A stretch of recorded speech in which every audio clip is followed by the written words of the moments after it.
Welcome to the Innovators and Investors Podcast. I'm Kristian Marquez, founder and CEO of Finstrat Management.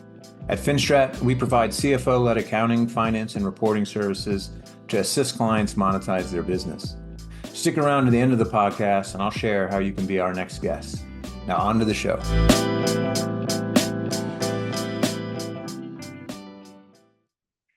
Hello, and welcome to another episode of the Innovators and Investors Podcast. I'm your host, Kristian Marquez, founder and CEO of Finstrat Management. Really excited because with us today we have Suzanne El-Moursi, co-founder and CEO of BrightHive. Suzanne, welcome to the podcast. Thanks for having me. Great to have you on. So why don't we kick things off? Would love to learn about BrightHive and the problems you're solving in the market. Sure. So our mission at BrightHive is to help any organization. We say enterprise, and sometimes people think enterprise is really large, but it's really medium to large organizations and companies really unlock the data assets that they have. Our mission is, as we step back and look at all the things that are an opportunity, we see the greatest opportunity in transforming the way work happens. We are passionate about having data-informed work. What we mean by that is that as you step back and think about your role, whether you're an individual contributor, middle manager, or executive, you should very much start your work from a data-informed position or starting point at the start of your day, the start of your week, or whenever that is. And what we mean by that is the decisions we make, the strategies that we set, the collaboration amongst teams needs to start from a place where there's confidence and evidence in data. Now, the irony of this is there is really no singular entity from mom and pop shops all the way to the enterprises of the world that doesn't have data. The data assets are abundant. The data assets continue to grow exponentially. Every single second on planet Earth, there is data being created simply because we are technology we're a technology adopting species. So there's more data, in fact, much more data than the human being has been able to process. Not the human brain, but just the way that we work. And so when we step back at BrightHive, our goal, our mission, our passion is all around, wouldn't it be great if everyone is able to start from a data-informed point of view? Just if you have a question, if you're curious about something, you can say, let me see what the data says, and actually be able to do that yourself as a self-sufficient member of a team. Teams are multifunctional. You've got people in strategy, people in marketing and finance, customer success, and teams that are data engineering teams. And this, this reality is those that are, trained in data engineering, data science, data analysis are the ones that are most equipped to unlock that data. But even then, there is just a lot of data tools. So the story of BrightHive really stems from the idea that the future of work is that anyone in the enterprise, anyone across any team, regardless of where they sit, can turn on to the data assets that they have, the spreadsheets, the PDFs, the videos, right, where there's all of this different types of market research. There's a shopping cart and credit card transactions after the holidays. I mean, there's just all kinds of data, right? And be able to really crack and accelerate the time to insight so that when you are recommending something to your middle management, when you are taking a decision, when you're optimizing a workflow, when you are changing a policy, you're able to show with confidence that you are able to unlock insight from that data. And so the platform itself that we'll talk about today is, we're very excited about it because in this AI era, how we solve for this problem where we're making anybody be a data analyst in the enterprise, where our goal is to give a fully functioning turnkey data team to any team in the enterprise. And again, let me just also caution and make sure everybody understands what we're talking about here is that this is happening in your cloud.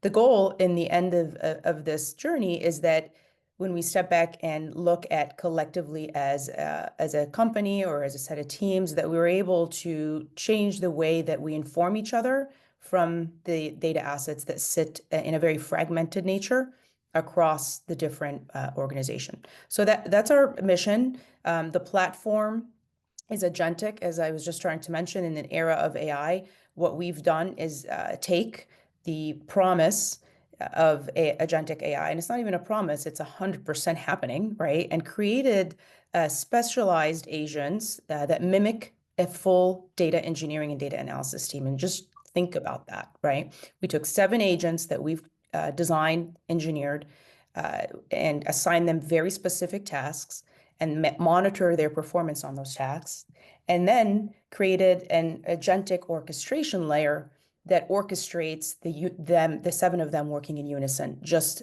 like a data team would work. And that is the end-to-end platform promise. Fantastic. For the benefit of our audience, because I suspect there may be some of them who are not yet familiar with AI agents, can you just give a brief overview, please? Right. So agents are, you hear about this. This is the year of the agents. This is the year of agentic AI. So AI is artificial intelligence. Agentic is essentially creating an agent or a bot. You may have heard that as well, where you are engineering it to take AI, which is artificial intelligence until it's not, right? And teach it to do a specific task. And you're seeing this today. You're seeing bots pop up in your day-to-day life, personal or professional, where you're asked the bot to summarize a long piece, an article. You ask the bot to write you an introductory email. You ask the bots to do maybe a social content. So right now, it's really good at just reading, summarizing, and writing, and continues to be. That's how I should say, not right now, but at the start of November 2022, when ChatGPT popped up in our lives. And I think this is absolute stroke of luck that happened to us at BrightHive because the public became aware, right? So it was doing these tasks for you. And then now for us, when we say we're a different kind of agentic AI, because not all AI is equal, we've taken the promise of AI and have been following it for a while. We've been agentic before agentic became cool, and said, okay, what if you take these agents and focus them to learn complex data engineering and data analysis tasks? So now you are telling it, hey, governance, you're a governance agent. Can you help me identify when there's PII in the data set? PII stands for personal identifiable information, right? And governance is not new, right? Nobody wants your social security and birth date to ever be exposed together. And so as an example, we created an agent at BrightHive that's the governance agent, and it has learned to do that specific task. Identify for Kristian in his data set all of the rows where there are all of the fields that are PII. And by the way, I've taught it what PII is, right? So it knows. And when you step back and think about that for a minute, especially with the size of data, right? These Excel spreadsheets have hundreds of thousands of rows. Quickly, an autonomous agent, think of it as your teammate, right, sitting in your BrightHive platform, surfaces that for you and tells you, here it is. This column, and this column, qualify to be PII, right? And these are the things that you have to apply a governance policy around. And then the platform or the agent itself help you apply that. So that's an example of how you would create a logic or create kind of a context, teach it to a bot and create an agent out of it, give it that specific task and let it do that task autonomously, consistently, all day long. Now, what happens when this, and this is the case, is that very much like human beings, they learn. The bots and the agents start to learn because you've given them one singular thing. So if a carpenter does one thing all the time, guess what? They get really good and they become a very skilled carpenter. And, people want that carpenter to create all kinds of pieces for their home. It's the same logic when it comes to agents. When you create a small task and not be generalist and monitor its performance, look at the success of it, tell it when it did it right and when it didn't do it correctly.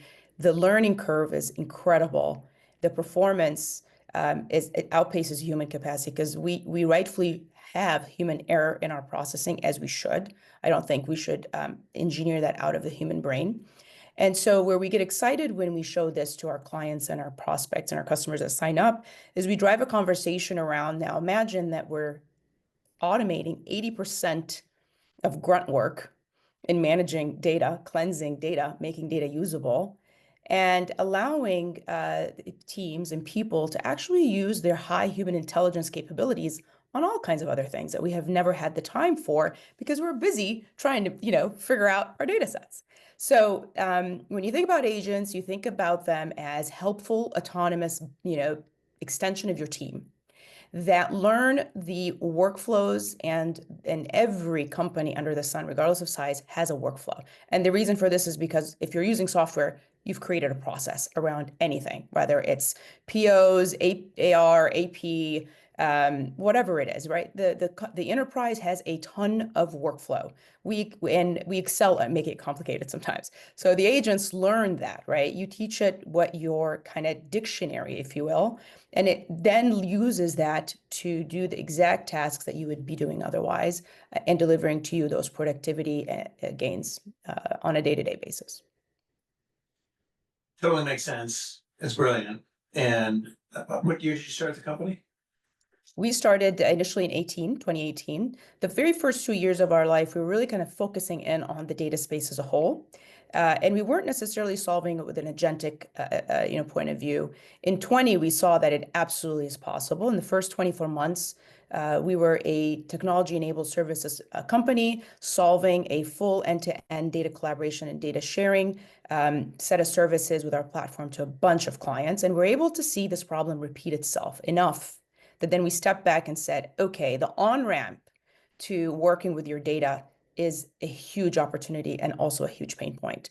Can we solve for that, right? And be able to make anybody become a data analyst? Because once you actually solve for the on-ramp of how to get your data on, how to cleanse it, how to protect it, how to make it usable, and create the data pipelines, then the agentic piece, you can ask any question, and that's what you're engaging with today with AI. It's a conversational UI, and then it runs the analysis for you and so forth. So in 20, our evolution became, let's solve the hardest part of data, which is getting it usable and working with it and really giving everybody a full data team in a box. And by the way, we can do that because AI is very powerful. So in 20, we started our agentic, plan. And we're, for everyone's benefit, we're reporting this mid Q1 2025. I'd say in the past few quarters, AI agents have started to show up more and more places. Right. My sense is that we're at the tip of the iceberg. Have you seen an acceleration of interest in the last couple of quarters? It's just been going on for well over a year. Yeah, and a couple of quarters would be at the lowest end for sure. I believe what happens, and not everyone needs to be and will necessarily be very fluent in the technical piece of it. But there's research that gets published all the time, and when you read it, or at least get the Cliff's Notes, we are all learning that mathematically, the possibilities of AI are endless, right? Mathematically, the reasoning is getting stronger. And so when you hear the media talk about that, and you may not pick up the 300-page proof to it from a Google Lab or OpenAI, but you're hearing all about the advancements.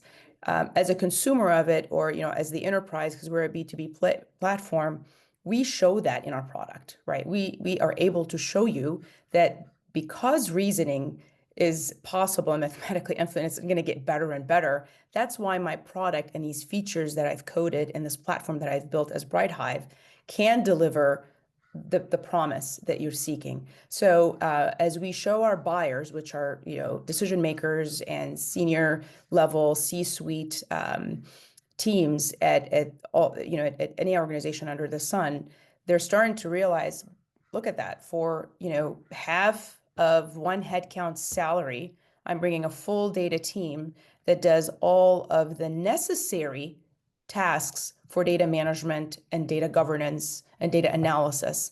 And what we benefit from that is we're improving and increasing the data maturity of the organization as a whole. We're improving our data fluency in the organization as a whole because the platform is deployed enterprise-wide. Users are unlimited, load your data in your cloud, company, whatever, XYZ, and you're giving your workforce the agentic tools that really accelerate that insight and drive the whole culture. So where we get excited about why, the reason to buy, why BrightHive, this is a future of work agenda where we move from looking at a dashboard and not being sure if the data on it is stale, not being sure if something that you're looking at is really the most recent data set, wanting to create a different data view, but having to wait on somebody in a central data team in your company to actually work within your warehouse because you're in the strategy team and you don't know those, that kind of toolkit to use. So we're just breaking down those walls where the capabilities that people have don't limit them from the insight that they need to have access to do their day-to-day work. Fantastic. I'm curious. So was there one use case in particular that was the inspiration to pursue this path? And since then, are there any other use cases that, you've either popped up and you said, oh my gosh, we really have some market interest here? Yeah, in the energy space, it's where we started kind of acutely seeing, because with energy and the energy industry, it is not a new industry. It's it will always be there. Everybody needs electricity and energy of all types. And the industry as a whole is on the kind of traditional side, right, with its investments in general in the data infrastructure and in infrastructure as a whole and architecture. And so you have a lot of utilities and energy companies that have a lot of data, but are held back by the infrastructure kind of modern day architecture that you would need to really unlock data tools, data analysis tools. And so when we talk to a couple of our really, we're talking about, top energy utilities in the country, over $1 billion in EBITDA. They struggle with this because they tell us we are making the investments now in this architecture, but we've been around, for over a century, and it is not something that you are going to solve in a quarter. We can't wait 3 to 5 years to be able to unlock the insights on the consumers that we serve, which is people, right? As we understand demand, the pressures we get from different commissions, it's a regulated industry, right, on pricing. And so how do we work with our data while we're making investments in infrastructure and architecture in a meaningful way to create more fluidity, right, and be able to get us more into the modern day age of cloud and other things.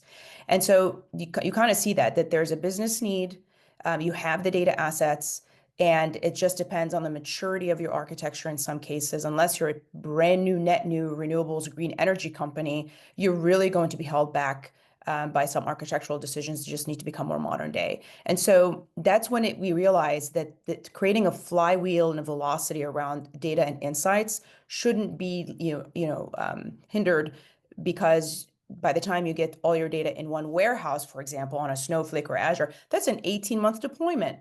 Should you wait 18 months and kind of be uninformed or very limited in your knowledge? No.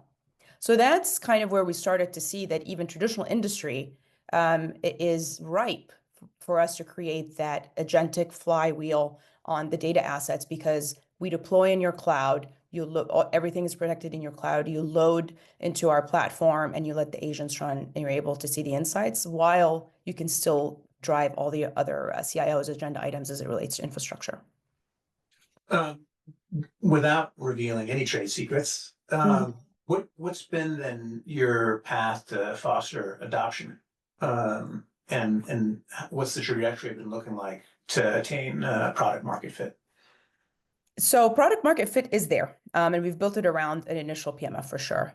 Where the path of accelerating adoption, you got to educate the market to capture it 100%, which means this is a sales cycle that requires you to invest a lot more in telling the story, right? Creating the intrigue, and not just telling people, but just showing them too. So being able to create, what we call demo domination culture, right? Be able to quickly show a demo, get them for a pilot, completely let it be accessible and free, and create believers because they're in the platform working. It's not a slide deck. It's not, things that I just tell you and expect you to buy. This is an important buy.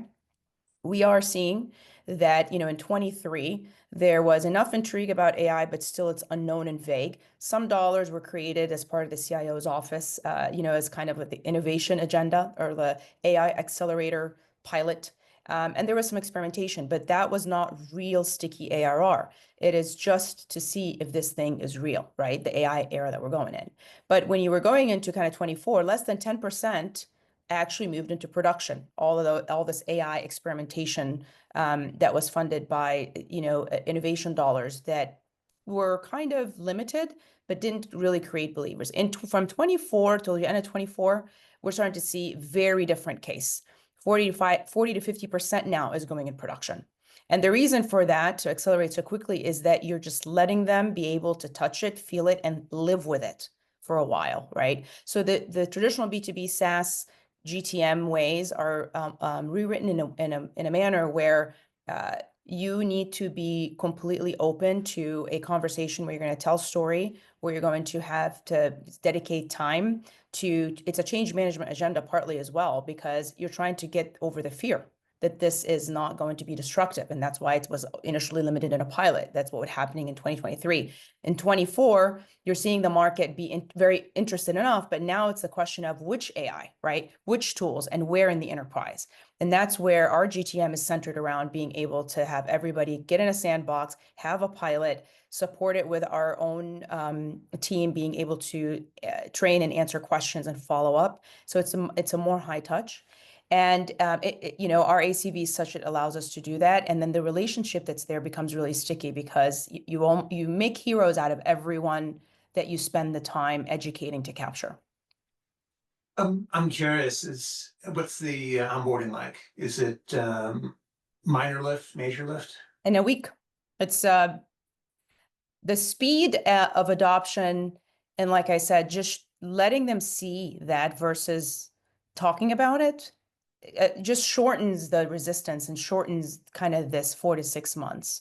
Technically, the deployment itself is in a week, we're live, right? Assuming contracts are signed and all of that. And then the enterprise is on, right? You invite people to a platform. It's very similar to any modern day SaaS. But the power of the features and the tools themselves, that's what creates the acceleration in the adoption. Because it's, it's conversational, right? I'd love to know your philosophy on budget allocation between product development and sales and marketing. And is that somewhat fixed, or is it totally dependent on where you are in your growth stage? You're asking the question from a startup's point of view on how we split the budget, not from the kind of the customer side. From your side, yes. Yes. So when we think about product development and GTM, GTM today has become very SaaS in its way and very even transformed very heavily with AI. We don't do ads because this is a high value buy, and it is very new. And so the budgets that we have for GTM are focused on specific platforms that get us to understand everything about a prospect that's on our website that we maybe have met at an event, that has attended a webinar. So enriching the lead and enriching the pipeline from every angle, right? And so why does that matter? Because you're able to just have a much more informative conversation than spraying and praying, where you're spending, millions of dollars on ads to be able to get 100 leads that are the actual qualified buyers. And so we invest our GTM dollars in platforms that get us to understand the profile of our ICP. We know it, we've defined it, seeing more of that ICP in the data. And then we zero in not on the millions, but on the 10,000, right, at the right buying level, and begin showing targeted, personalized content, very personalized actually. And now, again, AI makes that possible from a GTM perspective. And then you're able to bring them into the sales funnel, into gate 2 or 3 by the time you're deploying a trial. So that today also doesn't require a big sales team, right? The people that I work with on our sales team, the rest of the team, they're sales engineers. They're fluent in the business language, but also understand the how to use sales tools and essentially deploy them like any other SaaS to understand the key metrics and translate the metrics into actual movements.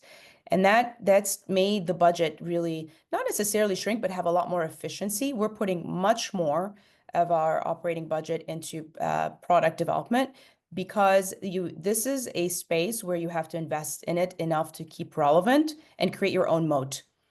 So it is not, we don't have, a huge Salesforce team. We don't believe you need that. You need a great story. You need a tight process, and you need to have the right data partners from a sales perspective to enrich that pipeline that you need. And I'm curious, because it sounds like you're having a tremendous amount of success. How often are you iterating the approach? Is it weekly, monthly, quarterly?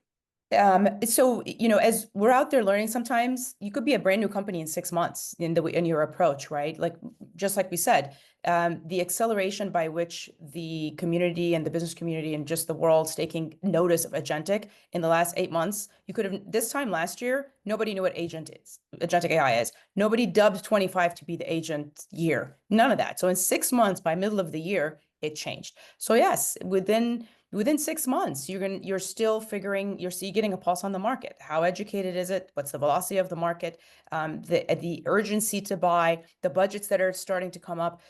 In one quarter or two for us, we come back to prospects, or they come back to us with a greater sense of urgency, because almost everyone in the C-suite is being asked at the board level, or if you're privately held, just generally for your kind of competitive edge, you're trying to figure out your AI adoption strategy. And so someone who you may have talked to through, 3 quarters didn't have the urgency, but all of a sudden they're coming knocking on your door saying, okay, we really want to move faster now. We kind of see the impact of this technology era because we've never experienced anything like it. And people are just trying to figure out to what extent is it actually, going to be a game changer. So someone who you would have spoken with 3 quarters ago comes and starts knocking, and you kind of see their own growth in understanding what this is and the value add, and they move much faster. And that's what we do, right? We consistently every 6 months take a good look at our sales process and say, does it need to be as many gates, right? Does it make sense to take them down this life cycle, right? Where do we create momentum and incentivize, to kind of move faster? So as in anything in building a startup, you have to be relevant and PMF it all the way. Love it. That's great. If we take a step back, I'd love to know a little bit about your background and how it led up to BrightHive. Right. So I am born and raised in Cairo, Egypt. I came to the United States in the mid 90s at the at the ripe age of 20 to come and do my graduate work, as all good immigrants do, get more education. And it is a time when the birth of the @ as I say, people don't remember that, and then I'll say, the www dot, if you were not alive then, or don't know what we're talking about, that's kind of funny. And actually, if you really don't know the Y2K, some of us will remember that. So I consider myself quite lucky as someone who immigrated to the United States.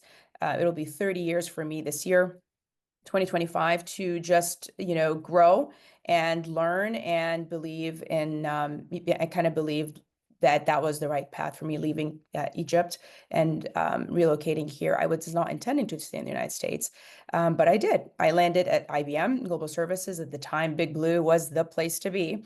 As a technologist, I've always been a technologist all my life. I got my first master's in computer science back when, very different languages were being taught. C++ and Java and Linux and mainframe. So I was in the hardware business. And so I mentioned I consider myself very lucky because for 30 years, I've been in every chapter of technology evolution. I started my career on Calder Road in the Bay Area in San Francisco, San Jose, and learned so much. I spent the first 16 years of my life in big corporate, worked at places, worked at GE Healthcare, worked at IBM, as I mentioned, HSBC, was an expat in the Middle East, even for the University of Chicago, leading educational reform for the state of Qatar, huge investments back then. But then again, the problem was there was no data. And then, you continue to ride my career, it just went with the iPad and the smartphone and then the app economy. And again, data being produced more and more in leaps and bounds. And in 2010, I knew as a very, at this point, not an individual contributor anymore, very much an executive and a leader.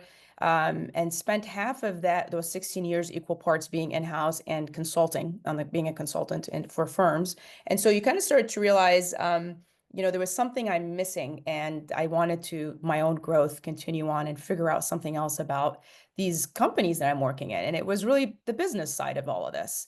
And that meant just, agendas and strategic initiatives and beyond just deploying technology or innovating technology. And that's when I went back to school and did my executive MBA at University of Chicago Booth, the best business school on the planet.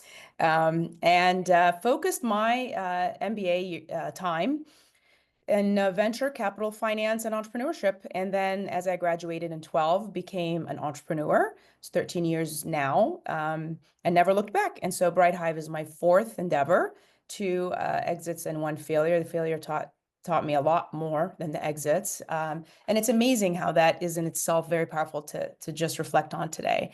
And BrightHive, like I said, all of my career endeavors as an entrepreneur are technology. So this isn't the new part, but I think my passion for sure around BrightHive's mission and solving the accessibility and being able to use data as the first thing you look at every day before you decide what to do, right? If we can rewrite all the job descriptions and write them in a way that you're going to be doing this task or this job from a very data-informed point of view.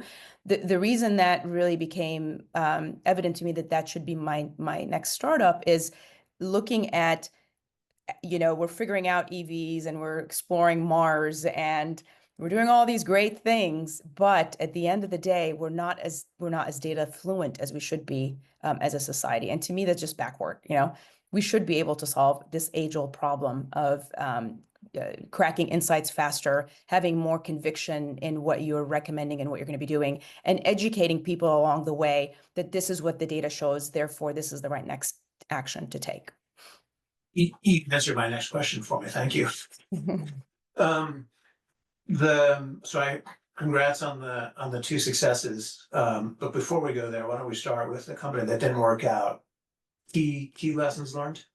The first is you need strategics at the table as much as you have generalists at the table. And when it comes to investors, there's a balance and a dance between that, and that's important, especially for crowded and saturated categories. Secondly, perfect is the enemy of good. And people that you work alongside of need to understand that. You can put something out at 60% and learn more from the market around what you should do next and be able to take that, right, to continue to refine the experience. And people, my co-founder at the time, when I reflect back at kind of, what could have been different, it's the natural tendency for human beings to overestimate the risk and completely underestimate the opportunity. And when you, as a founder, go into this, not being mindful that you're going to naturally do that, right? That silently is creating it's creating a context for you where you make some of these mistakes because human beings are just risk averse, right? And my co-founder was, very, very intelligent, lawyer, Northwestern alum. Like this isn't someone who isn't, on the books, capable or anything like that. So that it doesn't have anything to do with credentialing, but it's more around, what does it mean to be a founder, right? And what does it mean to take that risk from day one? The hardest thing I always tell people is to start. But once you start, you're like 70% of the journey is done. The rest of the time as you're doing this, you're doing it with conviction, but you need to keep yourself in check, because if you're consistently overinflating the risk, you're missing very important signals, right, when they are your path to the greatest opportunity. And that's, those are the two things I would say. Perfect's the enemy of good, and be very careful and mindful of the fact that at the end of the day, we are much more risk averse, and we should keep that in check and go further, question more, have more conviction. I 100% agree. I think that's great insight.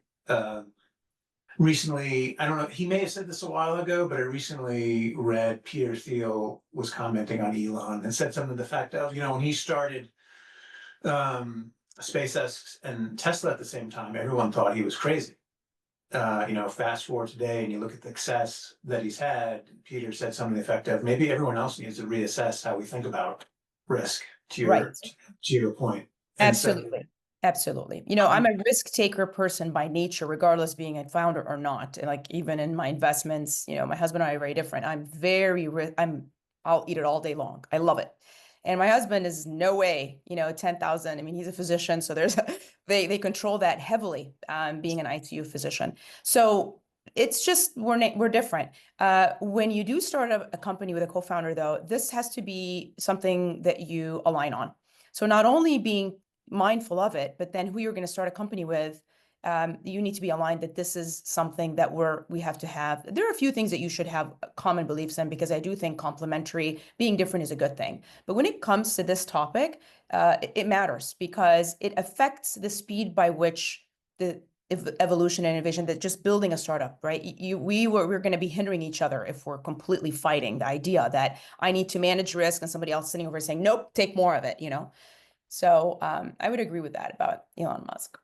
It's interesting. So that echoes the sentiment that's come up on the podcast of people characterizing co-founders as a marriage, and that successful marriages complement one another, but also can see eye to eye on the really important and difficult decisions that need to be made. Yeah, and trusting the other, right? You may not naturally do something the way that comes natural to me, but trust that Suzanne, in her judgment, right, and her ability to just actually make the right decision. Until there's reason not to. 100%. Right. Agreed. Two successful exits. Any key takeaways there that you can share with us? Absolutely. The team. I know people say it a lot.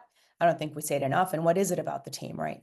And remembering that before you earn customers, you have to make believers of your team members, right? The people that you brought on. This is critical. And the reason for that is everybody needs to look at this with a level of conviction and passion and commitment to the mission internally well before you're going to earn a customer. It makes a difference in every task that gets executed because you're bringing people on to do specific things. And so very much like a great orchestra that is harmoniously playing together, every single one of the instruments has to be in tune and knows its role and delivers, on the night of the show. The team is that, right? And that the difference is people have to be brought along, right? You have to think about the culture, the psychology, your communication style, your transparency, honoring where people are and bringing them along, allowing for diversity of thought. It creates the alpha. There's so much that has to be right with team so that everything else around the company and the brand and earning the customers actually happens, and then earning the investors if that's what you're going to do. Not everybody has to fundraise, but it starts with the connective tissue around the team, and beyond just assembling a great team, but how they work together, the empowerment, the why, right? Everybody has to have a why. Just earlier, I got asked, we're going to be heading to Human X that we're sponsoring in Vegas on March 10th, and we're creating our collateral for our booth. And I got, one of the younger team members is asking what size should the, note card be? And my question is, what do you think? So involving them into this stuff. And I always say my leadership style is not prescriptive. That is one thing that I can't, it's probably the topic for another podcast. And the scenarios of where you bringing back things to the team and telling them and showing them that you believe in them to solve the hard parts. It is night and day difference. You're giving them autonomy, right? And you're delegating. Yep. Actions speak louder than the words. I'm curious, where do you fall in the hire slow, fire fast camp? Hire slow, fire fast. Well, fire fast for sure. That is what I will say. My superpower as Suzanne is that I read character quick. And that is something that as you become more, older, wiser, you realize a day makes a difference because you can't bring that day back. And days and time for me are far more important and scarce and valuable than money. Because if I take too long and be, dragging my feet and uncertain about people, then I don't have that humming engine that I just, spent all these minutes describing. And so I don't hire fast, but I don't hire slow either. I'm consistently looking. I'm consistently meeting people. I have, in my mind, the kind of the persona of the cult. I always say there's cultural fit and technical fit. And I tell founders, understand the difference between the two. It's not just technical fit and it's not just cultural fit. I've definitely hired people that have technically a great fit, culturally not great. They were out within 6 weeks, right? And that even was a little too long, but we had to finish an implementation. So I separate between cultural fit and technical fit. I have a persona in my mind that is fitting for a starting point. And what you do after you come in will show me that we got the balance of those right or we didn't. And then, you have to part ways. Love it. And on a side note, I agree. I think your approach is spot on. Suzanne, and on that note, genuinely appreciative of your time. Thank you. Before we wrap up, if you had an opportunity to go back and talk to your younger self, what would you share? I talk to her often, actually, my 8-year-old self. Yeah. I have a picture of my 8-year-old self at my birthday, in fact. My mother had me dressed in an obnoxious outfit that I didn't rebel either. So in a way, I hope we all are talking to our younger selves. I think what we are not doing enough of is keeping that younger Suzanne or whoever alive, right? Because it is so refreshing when you look at children. And I choose to speak to an 8-year-old versus a 21-year-old. And I know your question typically is young youth entering the workforce. To get there, I like to point to an even younger self, right? And that's the one that I always, answer the question from. Fearless, the world's my oyster, completely optimistic.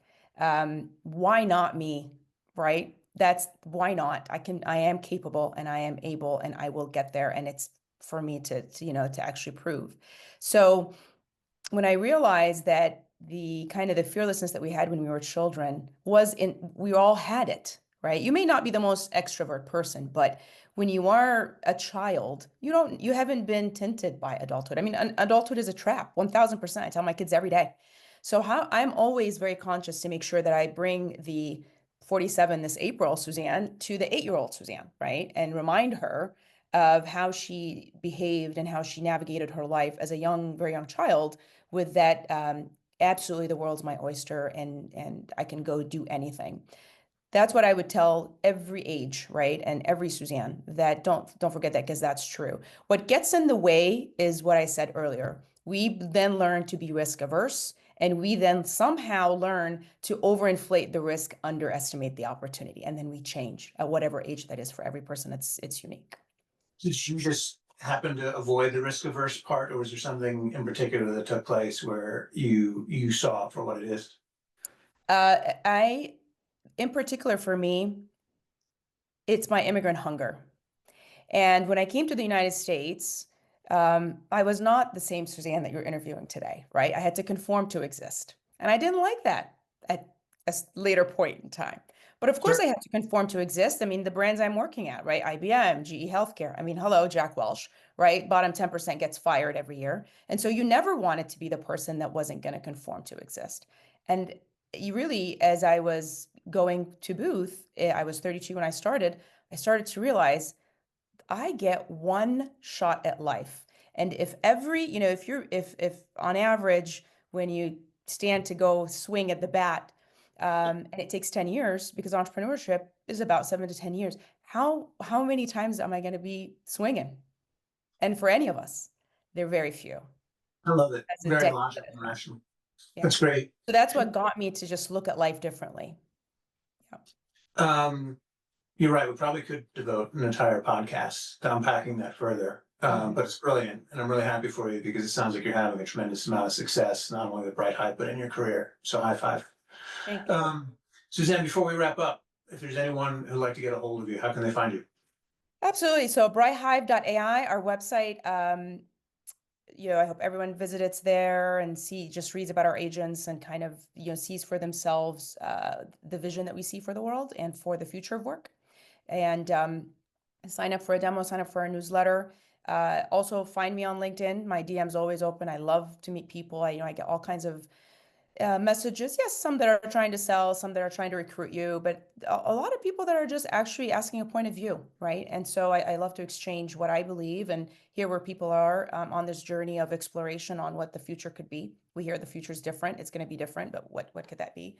And find us at HumanX if you're going to be going there as well. So it seems to be, the event for leaders to understand the potential of AI and stop by our booth, E3. Fantastic. Suzanne El-Moursi, co-founder and CEO of BrightHive.ai. Suzanne, thank you so much for your time. I appreciate it. Yes, thank you so much for listening. My pleasure. Again, I'm your host, Kristian Marquez, founder and CEO of FinStrat Management. It's been another episode of the Innovators and Investors Podcast. Thank you. Thank you. Have a great day and weekend. Thank you so much for listening to the Innovators and Investors Podcast. If you're a successful founder or an investor who would like to be on the podcast, please visit podcast.finstratmgmt.com. If you know someone that would be a great guest, please tag them on social media to let them know about the show and include the hashtag Innovators and Investors. I'd love to see your posts and suggestions. We're regularly putting out new episodes and content. To make sure you catch each new episode, please subscribe to the Innovators and Investors Podcast. And your thumbs up, ratings, and reviews go a long way to help promote the show, and it means a lot to me and my team. Would you like to know more? Go to our website, finstratmgmt.com, or follow us on LinkedIn or on X. Our handle is @finstratmgmt. This is Kristian Marquez. Thank you for listening. Until next time.